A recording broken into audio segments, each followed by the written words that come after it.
Hey everyone, this video is going to be on the most important person on your sales calls, and it's probably not who you think it is. Okay, just to give you some context here, I'm in our Austin call center right now. I was in our Charlotte call center yesterday. Had some really good conversations with agents and sales managers and the people running things, and we've kind of turned a corner, and we've become this really high performance sales organization over the past few weeks. I mean, it's just taken off. And I'm trying to just kind of get a sense on, you know, what shifted, for this to happen. And there's a bunch to it, and I'll go over in other trainings at Digital VGA.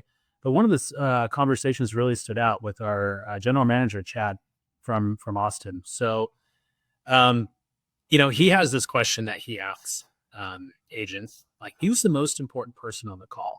And it really frames the sales conversation in a way to make it more impactful. Okay, so most agents, when they're asked who's the most important person on the call, they're going to say, of course, he's the prospect, it's a client, right? Some agents will say it's me. I'm the most important part, right? I am the one who's licensed, who has all the information, gets the quotes, does the application.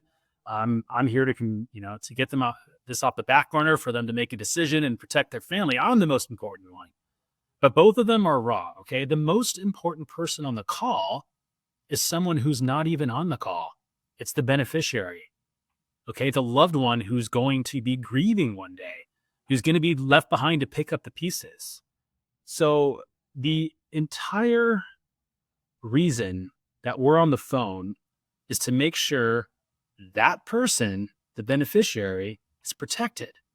That person, they don't even know that we're fighting for them right now, but we are. And there should be a sense of ownership and power in that. Okay. You're fighting for this person who is going to be burdened if this person on the other end of the line passes away. Okay. If you have that in the back of your head, like, you're fighting for this person who's not there to fight for themselves, to protect themselves, but they know they need to be protected. They're vulnerable. You have this person here who they don't know what's coming to them. They have no idea that they're going to get hit with, funeral bills and final expenses. Okay. Keep that in the back of your mind, because when you do that, you keep the beneficiary in mind. That changes everything. This is the message Chad was giving me, and it was powerful because it reframes how you look at your sales calls. Okay, you stop worrying about being salesy. That's something that agents deal with, right? You watching this video, you may be dealing with that. You are pushing product on somebody, right? You're not.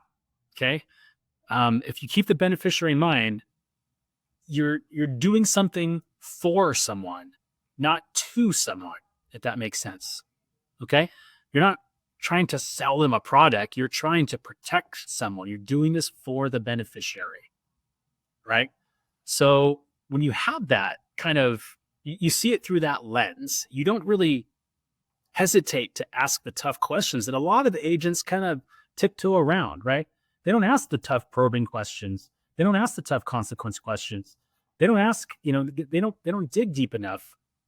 There's hesitation to do that, because your mission, guys, on this call is to protect the beneficiary, right? Once you are on that mission, you will ask those tough questions. You'll dig deep enough because you can just focus on that. I was talking to Dante yesterday. He's my partner at Digital PGA.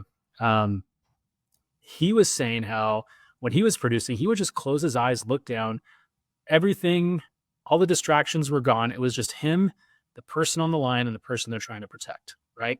So just focusing on that, only looking up to take notes. And that's how he would do it. I'm not saying everybody should do that, but you really have to put yourself in that position and frame everything through the beneficiary's lens. Okay? You do that, just watch your discovery sessions become more impactful, right? When people buy life insurance, they don't buy it for themselves. They buy it for the people they love the most. Usually a spouse, a son, a daughter, their children, right?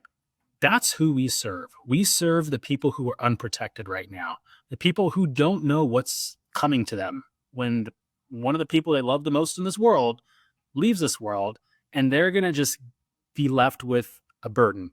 You don't want that last memory to be a burden, right? We don't want to leave the people we love in that situation. We serve those people who don't know that they're about to get hit. Well, not about to get hit, but at some point will be hit with a financial hardship that they're going to have to take on from somebody that they love. That's going to be one of the last memories they leave them. Okay. The beneficiary is who we represent on every single call. Keep that in your mind. So when you're feeling stuck, when you're facing objections, when you're not getting anywhere with the prospect, right? Think about the beneficiary there. What would the beneficiary want me to say right now in order to get this, this person on the other end of the line to take action and protect them, right? Get in that mindset and you'll have more impactful calls, because that's what it's all about. And your conversations need to shift towards the beneficiary and protecting them, protecting the unprotected, okay? Because that's the reason why we're here. If you have that mindset and that,